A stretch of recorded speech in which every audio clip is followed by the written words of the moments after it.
We turn now to that breaking news that affects women across the country.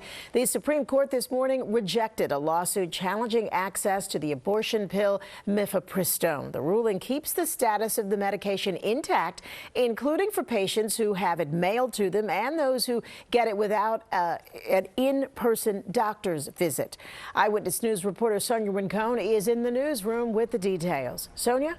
Sandra, that's right. The issue central to the case was whether the Food and Drug Administration overlooked safety problems when it made mifepristone easier to obtain that way. Abortion opponents sued just a few months after Roe v. Wade was overturned to get its FDA approval revoked entirely.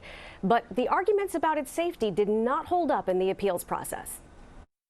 In its unanimous decision, the Supreme Court preserved access to mifepristone, rejecting arguments from doctors who object to abortion.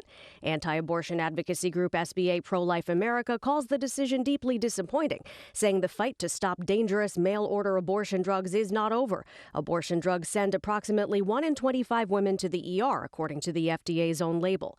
But Justice Brett Kavanaugh writes in the majority opinion that while the doctors have valid moral and ideological objections, they failed to demonstrate that FDA's relaxed regulatory requirements likely would cause them to suffer an injury in fact. For that reason, he said the federal courts are the wrong forum for addressing the plaintiffs' concerns about FDA's actions.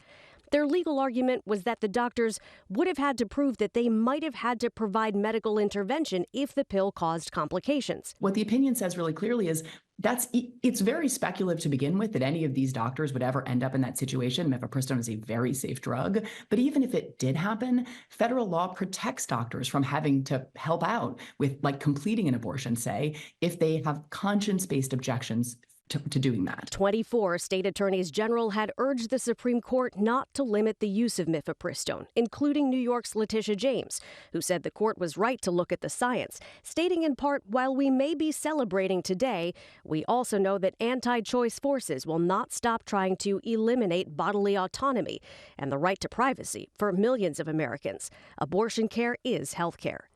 And mifepristone was used in about 2/3 of abortions last year. Healthcare providers say if access to it were restricted, they would have to switch to another drug, which is less effective. Governor Hochul issued a statement saying the decision is the right one, but it never should have reached the Supreme Court in the first place.